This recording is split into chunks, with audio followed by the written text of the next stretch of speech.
My mom always said life was like a box of chocolates. You never know what you're going to get. Me and Sandy found a little shadier spot to sit in. A little bit of shade from the deck. I know the view's not as nice, but you've probably been looking out at the woods anyway.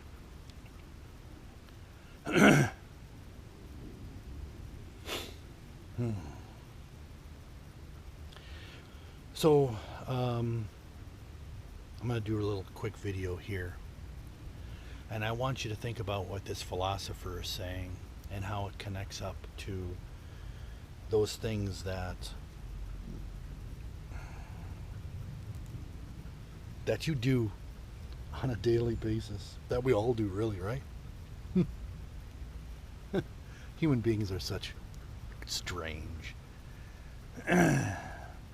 sometimes terrible, sometimes wonderful creatures.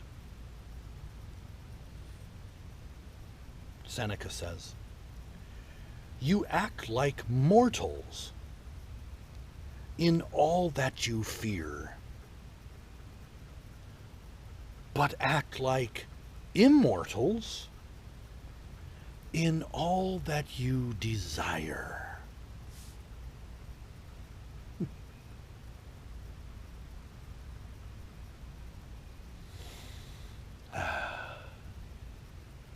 And it's so true. Man. When you think of what you'll go through. Excuse me. Lots of pollen out here today. Think of all the things that you'll go through when it comes to the stuff that you want.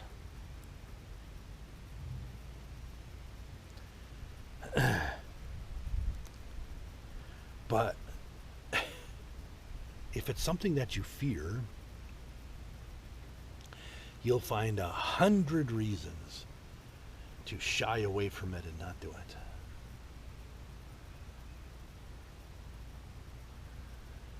And I suppose that's really kind of the basis of the human condition, isn't it? For most people. There are some folks, of course, who purposefully go out and challenge their fears, but they are few and far between, and it's usually folks who are young, usually male, and oftentimes don't know how long they're going to live anyway, or maybe they think they're going to live forever, so they're invincible. I know I used to do things like that too. But now,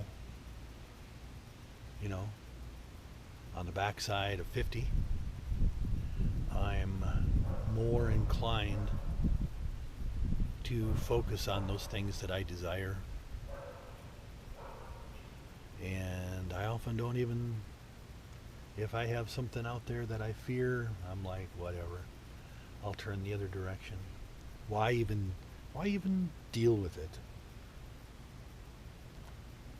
I'm not sure if Seneca meant to chastise us in this, but I don't think it's necessarily a bad thing. Not really sure. You'd have to tell me what you think. But I gotta say, don't stop going after those things that you desire, right? That's where you spend your energy. I remember researchers from the Gallup organization did a thing called Strengths Finder, and where you identify out of a selection of 40 attributes, you figure out your top 5 attributes, and then you focus on enhancing those top 5 attributes rather than fixing those bottom 5 that you really have limited control over anyway, because it's the basis of your personality. And so they tell you don't even worry about those. Utilize those things where you have a skill set, an innate skill set, and build from there. Utilize those things.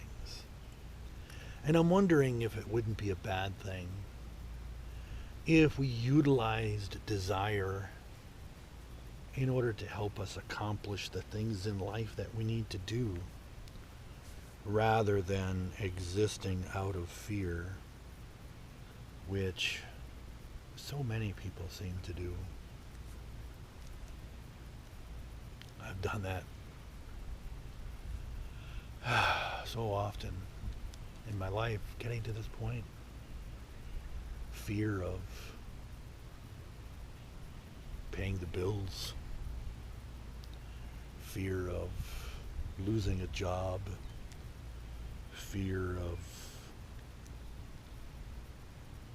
just interacting with the other human beings around me. And as you've probably guessed, from watching my videos as you have, I have, well,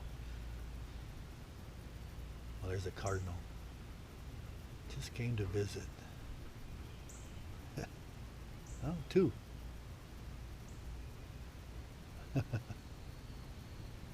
They say when a cardinal comes to visit you that that's the spirit of somebody who has passed.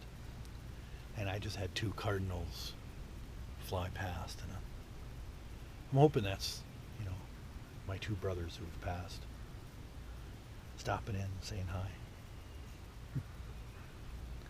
Anyway, yeah, think about those things that you fear, and how oftentimes that really controls you.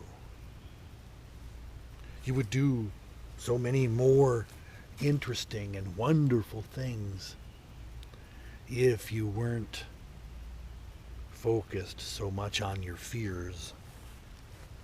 You would go after those almost unattainable things if you focused on your desires.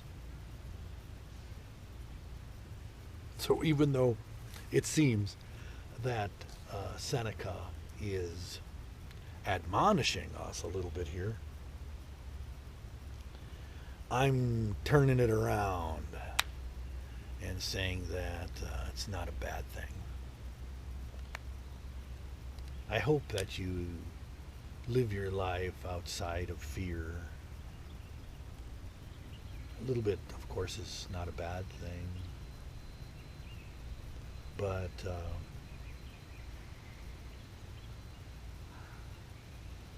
anyway, focus on those things that you want, and then work hard to get them.